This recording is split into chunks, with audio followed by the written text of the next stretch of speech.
Good morning, everybody. Backstage, Jane Polly said to me somewhat smugly, "I go before you." And now I have to confess I'm a little bit nervous that I go after her. She was fantastic and inspiring and very funny too. When I became executive editor of the New York Times, it was important to me to tip my hat to the women who had come before me in that newsroom. And I talked in particular about a woman reporter named Nan Robertson, who was one of the first women to ever win a Pulitzer Prize. And she had also written a fabulous book that documented a period of time, late 60s, early 70s, when women throughout the journalism profession had to file lawsuits to get fair treatment. And Nan's book about those lawsuits was called The Girls in the Balcony. And it had that title because Nan spent a lot of her career in Washington, and the National Press Club is where, and it still is, where important politicians go to make speeches and make news. And the women reporters weren't allowed in the main part of the National Press Club. They were ushered into the balcony, where they were lucky to get a seat.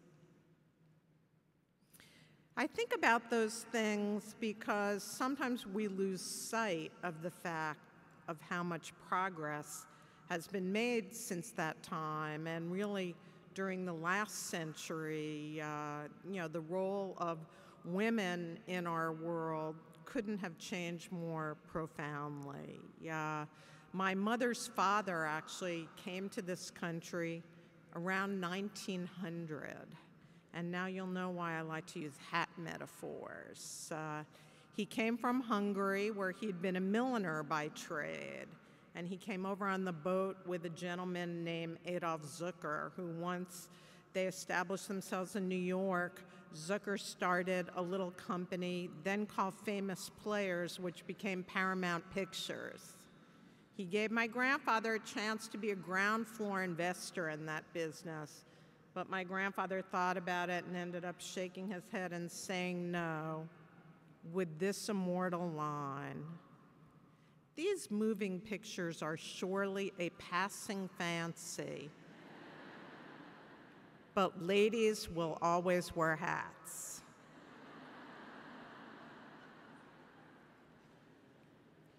So here we are, mostly all hatless at this point, and I wanted to use the rest of my talk just to share with you some of the women in my life and my career who have inspired me and pushed me always to do better.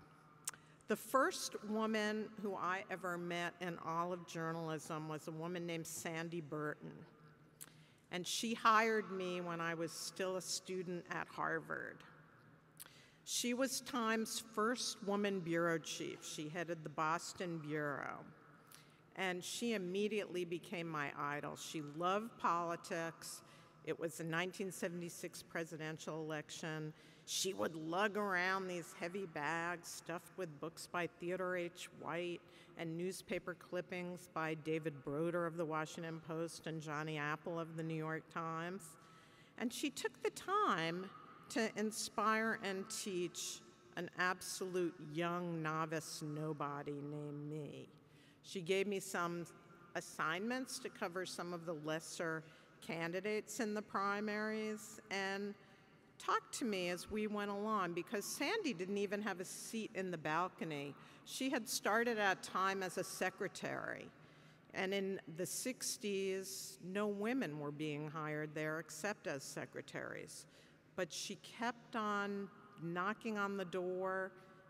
At a certain point, she kicked that door in, and she became the first female correspondent in their LA bureau, rose to Washington bureau chief, and gave me a ton of great advice, probably the best of which was she looked at me one day when I was out trying to do some reporting and I was complaining that I couldn't get access to a politician, and she looked at me and slightly impatiently, she just said, "Jill, you have to develop a thick skin.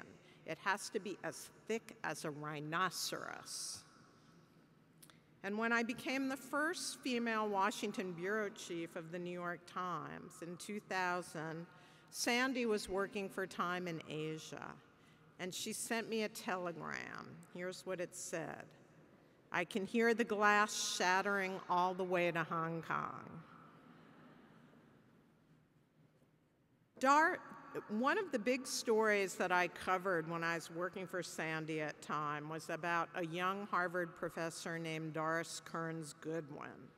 She taught a very popular course on the American presidency, and she was such a fantastic lecturer that there were students hanging off the rafters to listen to her stories about how FDR met Churchill and how Lincoln assembled his team of rivals cabinet. Harvard decided to grant her tenure, and Doris would have been one of the youngest women at 31 to ever become a full professor at Harvard, and only the 9th woman. But there was a silly dispute involving her publisher, and Harvard got nervous, and it actually changed its mind about giving her tenure. So Doris left, but she went on to win a Pulitzer Prize, and many of you saw her just 2 weeks ago in that magnificent Ken Burns documentary, The Roosevelts. She accomplished more than she ever could have as a mere professor. And now I'm teaching at Harvard, and Harvard actually has a wonderful woman president, Drew Faust.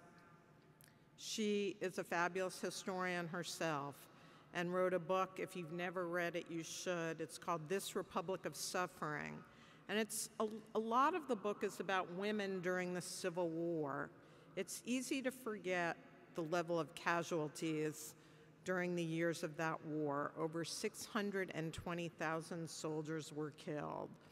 And Drew's book meticulously documents their suffering and bravery.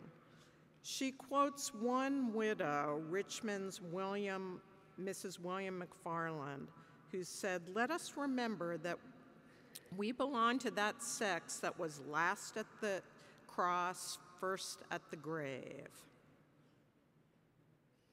By 1991, I was working in the Washington Bureau of the Wall Street Journal, and I was assigned to cover those famous Anita Hill, Clarence Thomas hearings. I watched and listened as Anita Hill, who had never given public testimony before, sat, maintained her composure, amazingly, and answered all kinds of questions from an all-male Senate Judiciary Committee. Those senators, some of them, were clearly trying to humiliate her. I'll never forget when Howell Heflin, who was a Democratic senator from Alabama, looked at her and in his accent said, "Are you a scorned woman?" They asked her whether she was an erotomaniac, whether she had put pubic hairs in the exam books of her law students. She had never appeared in that kind of forum before, and her parents, who were then in their 80s, had come all the way from Oklahoma to stand and sit behind their daughter. They had never been on an airplane before. Can you imagine sitting there listening as senators asked your daughters those questions? With the New Yorker's Jane Mayer, I wrote a book about those hearings. And we remember Anita now for awakening our country to the problem of sexual harassment. But it wasn't all laurels for her when she returned to Oklahoma. People demanded that she be fired. There were bomb scares and death threats. But the Anita I had dinner with in Cambridge 2 weeks ago is the same one many of you met in 1991 in that famous blue dress. She's poised, direct, and dignified, not in the slightest bit bitter. "We have to find a way to reach younger women," she said to me with a very urgent emphasis in her voice. Hillary Clinton has also committed herself to that, working globally. I know it's fashionable now to trash Hillary Clinton's new book, Hard Choices, but there are a lot of moving stories in that book about young women. And my favorite passage is this: "I think if you live life long enough, you realize so much of what happens in life is out of your control. But how you respond to it is in your control." That's what I try to remember. I met Hillary for the first time in 1978. I was 24 and working in Arkansas. She was already married to Bill and working as a lawyer, and he was already cheating on her, a harbinger of the humiliation to come. In 1997, when the Monica story broke, I had just started working at the New York Times. I was assigned to cover the scandal. And remember, during the presidential campaign in 1992, Hillary, then Hillary Rodham Clinton, had gone on 60 Minutes to say, "You know, I'm not sitting here like some little woman standing by my man like Tammy Wynette." But there she was, standing by Bill during the whole crazy impeachment mess. But a mere 4 years later, she was being sworn into the U.S. Senate. Like Sandy, Hillary took an interest in me when I was a young nobody.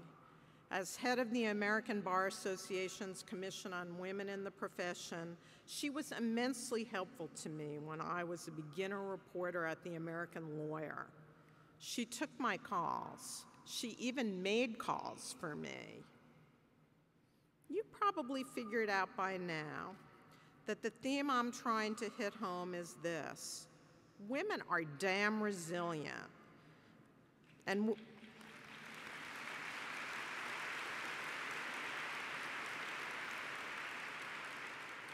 we owe teaching the powers of resilience to women a lot younger than us.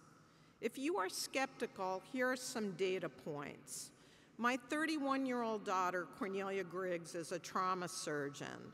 A year or so ago, she passed on a study by a woman named Adel Hayter, co-director of Johns Hopkins Center for Surgical Trials and Outcomes Research.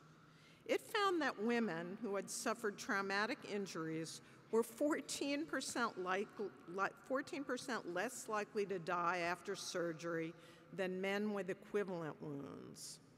Women concentration camp survivors cope better than men after World War II, according to several psychological studies. And even in business, where 71% of senior executives in a global survey conducted by Accenture, the management consulting company, cited resilience as a key factor in deciding which employees to retain. And guess what? The study found that women were more resilient than men in recovering from work setbacks. I have to thank More Magazine for those data points and running great articles about women who are dealing with life's inevitable setbacks. I'm not a Pollyanna by nature, and I don't automatically look on the bright side. But I remember when I was a little girl, my father told me that failing at something was an opportunity to show what you are made of. And I think he told me that after some kids had made fun of me in Central Park for striking out during a baseball game. My dad started coming home early from work. He'd grab a bat and a ball, and he'd make me go out to Central Park where he pitched to me. "Jilly, show what you are made of," he'd say. I never became a good hitter, but that wasn't the point. In 2007, long after my dad had passed away, I was hit by a big white truck in Times Square and I was almost killed. I was in Bellevue Hospital for almost a month. I had to learn to walk all over again. I learned what I was made of, so I thought. Until I met Dana Lerner. Last January, Dana's 9-year-old son, Cooper Stock, was killed by a New York City cab driver. Cooper was holding his dad's hand, crossing the street with the light. How does anyone come back from that? Well, Dana joined a group that just pushed hard to lower the speed limit in New York City to make the streets safer. And she helped pass Cooper's Law that holds cab drivers accountable. She told me on some days she feels she can't even lift her head off the pillow. But she gives meaning to her life by working to make her son's life have meaning. I once asked Betsy Wade, who was actually one of the litigants, she was a copy editor at the New York Times when that lawsuit I referred to at the beginning of my remarks was filed. And I asked her, because she had so many years of experience at the Times, what it took to stay at the paper. She'd been punished and forced to work the graveyard shift. And she said 3 simple things. She said, you need perseverance, you need a sense of humor, and you need resilience. The day after I was fired from the Times, my sister called me on the phone to say, our dad would be just as proud of you today as the day you were named executive editor of the Times. I could actually see him in my mind's eye throwing me a pitch. Show what you are made of. I'm gonna close just by playing you. We're gonna have a little music interlude now. A song that in my office at the Times I had, a music system where I had Pandora. And sometimes if I was feeling low or that I needed energy, I would play this song at kind of splitting ear volume. So here goes, and thank you. Russia, pushing down.